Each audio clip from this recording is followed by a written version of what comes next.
You're watching The Legal Breakdown. Glenn, we have some serious breaking news here. I'm going to put on the screen right here a Wall Street Journal headline. Trump-appointed prosecutor opens review of Justice Department's January 6 cases. So I looked at this headline, and I just assumed this is going to be some post-mortem, some way to kind of help massage Trump's injured ego as it relates to January 6, give him some cover because he's pardoned these January 6 insurrectionists. But then I'm reading on, and it looks like this may very well be the beginnings of Donald Trump's efforts to prosecute the prosecutors who were involved in January 6. Is what I'm assuming this is going to be? Is what I'm thinking this is going to be what it looks like? You know, Brian, if this was a simple review of work that had been done before the new U.S. attorney came in, before the new administration came in, it would almost be run of the mill.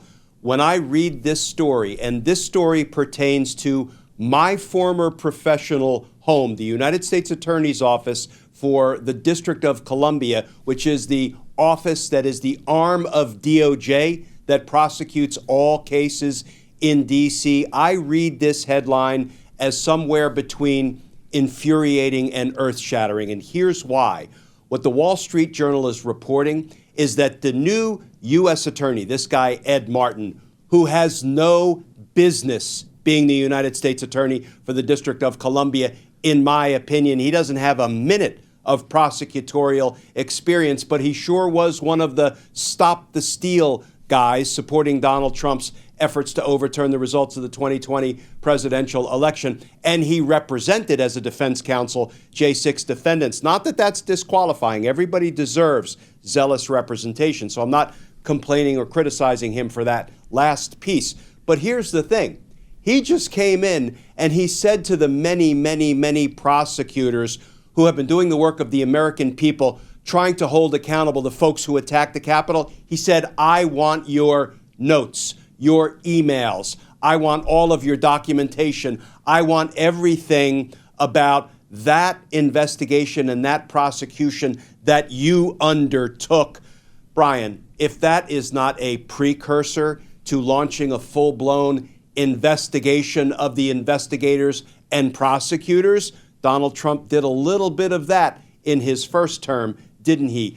Then I don't know what it is. This feels dangerous. It feels nefarious, and it feels like a continued campaign to try to undo the accountability and justice that was done during the 4 years that more than 1,500 Capitol attackers were prosecuted and held accountable. This is a really dangerous and ominous development, in my opinion.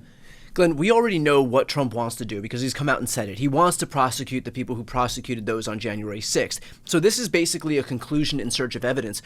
If Trump is successful in carrying out the plan that he's seeking to carry out by virtue of his own claims, public claims, and also the people who he's installing, like this Stop the Steal guy, what can the legal exposure be? Is there any precedent for what it would look like to prosecute prosecutors for the crime of doing their jobs? There will be no successful prosecutions against the FBI agents who investigated and the federal prosecutors who prosecuted the January 6th defendants. The reason I say so confidently there will be no successful prosecutions is because the federal judges in Washington, D.C., and that's where, this is all going to unfold moving forward. These are people who are intensely loyal to the rule of law, and their allegiance is to the Constitution, and they care about things like reliable evidence being brought against people that the Department of Justice is trying to prosecute in their courtrooms in federal district court in Washington, D.C. They will stand as a bulwark against Donald Trump's baseless, evidence-free, vindictive prosecutions of prosecutors who were simply not just doing their job.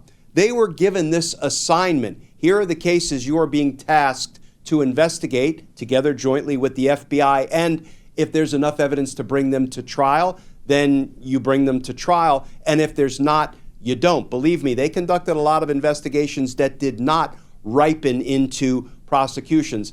I can say that not from firsthand experience, but from working in that office for 24 years and knowing that's what we do. We always have, and we always will. I'm confident they did it with all of the January 6th investigations.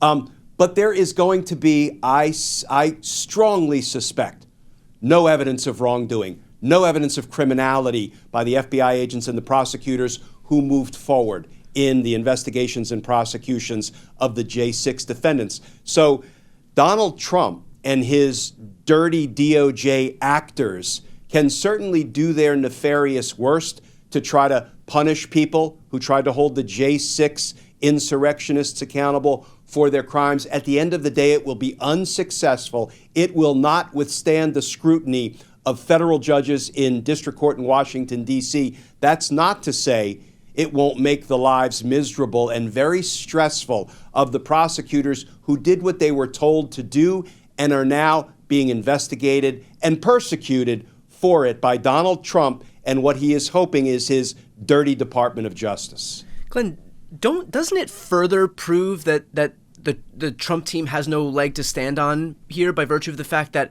look, it would be one thing if they were engaging in prosecutions that were completely vindictive or baseless and went nowhere, but these people were convicted. So it bore itself out. Like these prosecutions all bore fruit, and they convinced juries and they convinced judges and they warranted sentences. And so how can you make the claim on one hand that these prosecutions were not warranted when at the same time all of these verdicts, the prosecutors were able to prove all of their cases all the way to the point of conviction and sentencing? You can't make the argument that these were improper investigations or prosecutions. Not only did trial juries assess all of the evidence that was presented at each and every contested trial, they also assessed all of the evidence presented by the defense in the case, the attorneys representing the J6 defendants, and they concluded that the evidence proved guilt beyond a reasonable doubt, and that is why they voted guilty. It also does searing disrespect to the grand juries, probably the thousands of grand jurors who sat through months-long grand jury presentations about all of this evidence and decided there was enough to indict them in the first instance. But Brian, when did Donald Trump ever need facts and evidence, reliable information to support the kind of retribution he wanted to launch against his perceived enemies? So this, I predict, will be very damaging potentially to many, many, many investigators and prosecutors. But at the end of the day, Donald Trump and his Department of Justice will fail in this, what could actually be characterized as a witch hunt. Just a quick note for everybody watching right now, there's going to be a lot more to this story. This is probably the most cataclysmic story that we've encountered thus far in this second Trump term. So for those who are watching right now, if you want to follow along, please make sure to subscribe to both of our channels. Glenn, moving forward with this, I know that you said that the federal bench is going to serve as a bulwark against Donald Trump and his worst excesses. And this is what I would, arguably claim is the worst excess that we've seen thus far. But you know where I'm going with this. I mean, Trump is going to get it in front of the federal judges. They're going to stand as a bulwark. He's going to get in front of the appeals court. That's going to serve as a bulwark. But there is always the U.S. Supreme Court that's at the end of the line here. So do you have any worry that even though all of this action by Trump and this new U.S. Attorney Ed Martin, all of it's completely baseless, and this is actually evidence of vindictive prosecution, that the Supreme Court might be open to humoring some of what Donald Trump is trying to do here? Brian, anytime you ask me a question along the lines of, well, given the Supreme Court, do you worry about, yes, the answer is yes, I worry about everything with this Supreme Court, given the radical right-wing bloc that has repeatedly ignored the express text of the Constitution to try to help out Donald Trump. Here is the thing, and I hope to heck I'm not being Pollyanna or being fooled for a third, fourth, or fifth time. I find it almost impossible to conceive of a nefarious, evidence-free, vindictive prosecution, making it through the grand jury, making it through all of the pretrial attacks that will be launched by the defendants if, God forbid, we have career public servant federal prosecutors who are now defendants, courtesy of Donald Trump's, determination to, nefariously go after his political foes. It won't make it through that pretrial litigation where all of this will be exposed to judges who will then have the opportunity to dismiss those cases, probably with prejudice. If it does make it through the pretrial attacks by the defense attorneys, it won't make it through a jury trial. If it does make it through a jury trial, it won't end in a conviction. If it does end in a conviction, it's not going to make it through the Federal Circuit Court of Appeals in the District of Columbia. If it does, I don't think the Supreme Court would take up this kind of an issue.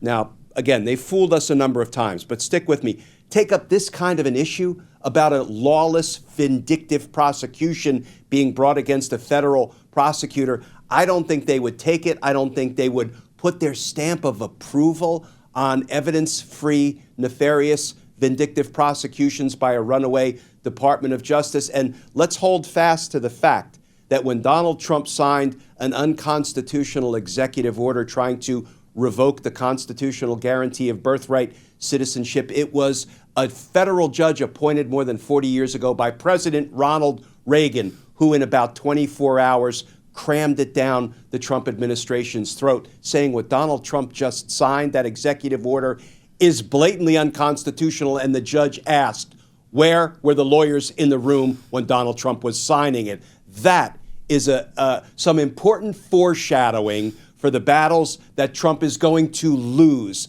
in federal court if he tries to vindictively prosecute the prosecutors. Well, look, I know that, we've spoken about a lot of how the court has failed to meet the moment, and it's not often that you're this sure, insofar as you can be sure, given the political environment right now, the legal environment right now, but this sure that something like this won't make it through the court system. And so given, I guess, what you would call the futile nature of what Trump is trying to do, why even engage in this? Is this because they are deluded enough into thinking that they're going to be successful at prosecuting the prosecutors? Is this to just, massage Trump's injured ego and try and give himself some justification to be able to say, like, yes, I needed to pardon these insurrectionists because this whole thing was broken from the beginning? Like, what is the rationale, given the fact that there's such little likelihood that he will be successful here? The same rationale as signing blatantly unconstitutional executive orders. Twofold. One, it's because Donald Trump doesn't care about the rule of law or allegiance to the Constitution. So he wants retribution, he wants revenge, and that's what he's all about. And there is nobody who seems to be willing to stand up for the rule of law and tell him, look, Mr. President, you can't do it, and we won't do it. And why is there nobody there willing to stand up to him? Because he is surrounding himself and populating our federal government and our Department of Justice and other agencies with lapdogs and flunkies and sycophants and people who have no spine. They cannot stand up to Donald Trump, and they won't stand up to Donald Trump because they'll be out on their ear if they do. And then the second reason he's doing it is he's hoping that if he can flood the zone with all of this illegal crap, he will be able to at least bubble some of these cases, some of these issues up to what he often refers to as his Supreme Court, and maybe get them to again ignore the rule of law and ignore the Constitution and do for Donald Trump what he wants done to his enemies. Well, I think all of that, again, underscores the importance of being able to do what we do right here as we watch this assault on democracy happen in real time. So if you're watching, again, if you want to support our work and stay on top of legal news as it breaks, please make sure to subscribe. The links to both of our channels are right here on the screen. I'm Brian Tyler Cohen. And I'm Glenn Kirshner. You're watching The Legal Breakdown.